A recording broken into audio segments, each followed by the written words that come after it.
संत शिरोमणि श्रोता वृंद हो, हे हमारी माँ बहन बाबू भैया,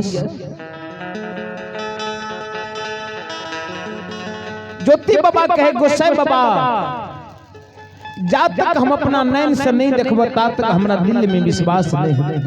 कहे हे हो केदुली के राजा तपसी विश्वास कर, कहे गोसाई बाबा न कहे ए रंग रूप का बदल कर जोगी फकीर के रंग रूप लाकर जेबा जन्म स्थान पोपी, और जब जो जन्म स्थान पोपी में हमार माय जीवित हेते, जहना धार्मिक के गोहबर बने लिया रहे, अगर गोसाई बाबा वहना धार्मिक के गोहबर अगर अचल हेते, तब के दुली के यार जाल पथ चोदहो देवान के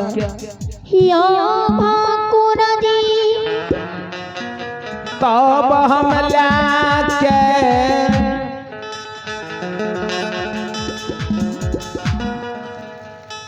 जन्म स्थान पोपी जेबा। धर्मराज बाबा ज्योति बाबा के कल के हो केदुली के राजा तपसी, बेसी देर विलम्ब नहीं कर, आय सूर्य अस्त भा जेते, कल सूरज उदय हेते, 13 बरस तोरा चढ़ जेते, धार्मिक के नाम में कलंक लग जेते। लागतई हो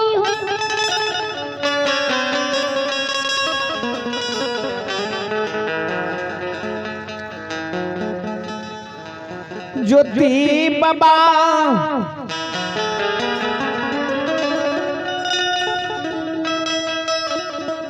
खेयमरी तरूपी बानी सुहीन। धर्मराज बाबा ज्योति बाबा के रूप के बदल दल के, ज्योति बाबा के रूप के बदल दल के, ज्योति बाबा के रूप के हेर के आगात में बाबा ज्योति के 8 अंग शरीर में भस्म रमा देते, सिर में तिलक ध्यान, 13 ताग जनो कना कंधा बाबा ज्योति को उमरा दल के। गोपी चंद गुदरिया के रूप में,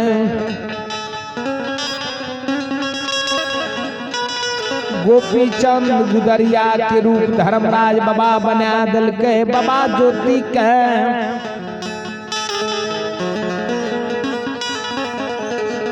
वही गोपी चंद गुदरिया के रूप में धर्मराज बाबा ज्योति बाबा का कहल के जा हो केदुली के राजा तपसी, जा बुढ़िया माय के देख लिह, सती नारी ब्याही के देख लिह।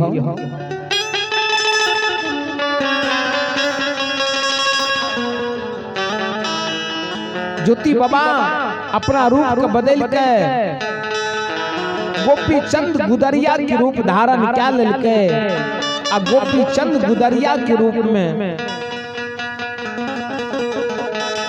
ज्योति बाबा सरंगी सितार ला लेके, या सरंगी सितार बाबा ज्योति बजावे।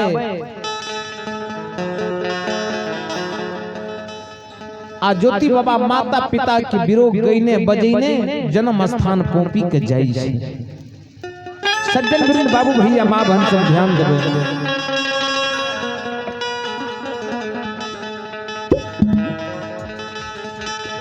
श्रोता भगवान यो मालिक, ज्योति बाबा गोपी चंद गुदरिया के रूप में अपना गिरही भवन के जाय जन्म स्थान पोपी सरंगी सितार बजावे है। हाँ बाबा ज्योति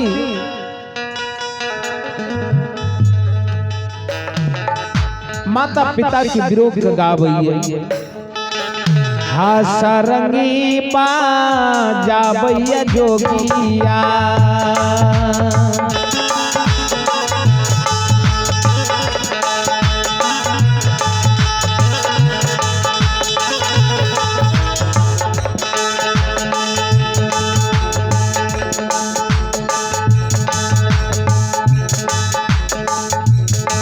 सरंगी बा जाबैया जोगिया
सरंगी बा जाबई हो जोगी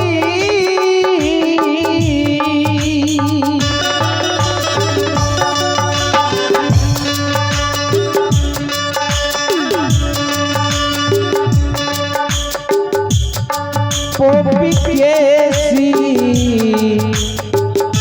मन पाहो बाबू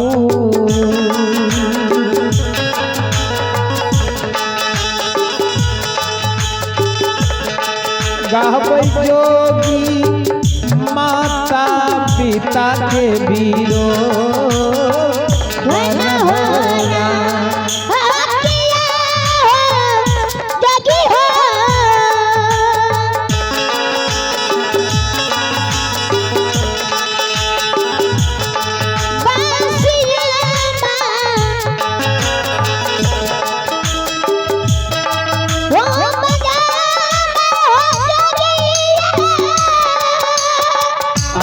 जय हो जय हो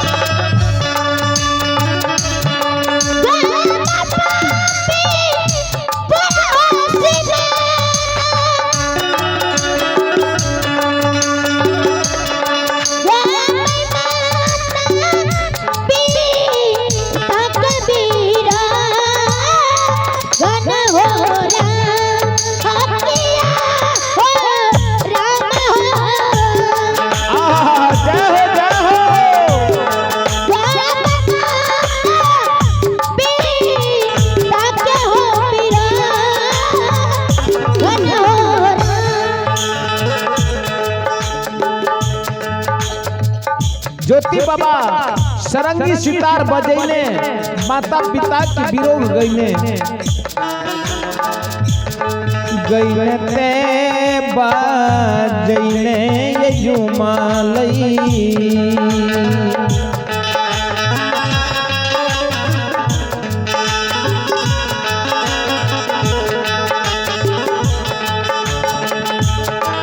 ज्योति बाबा जुमलई अपन भबा नन हो रा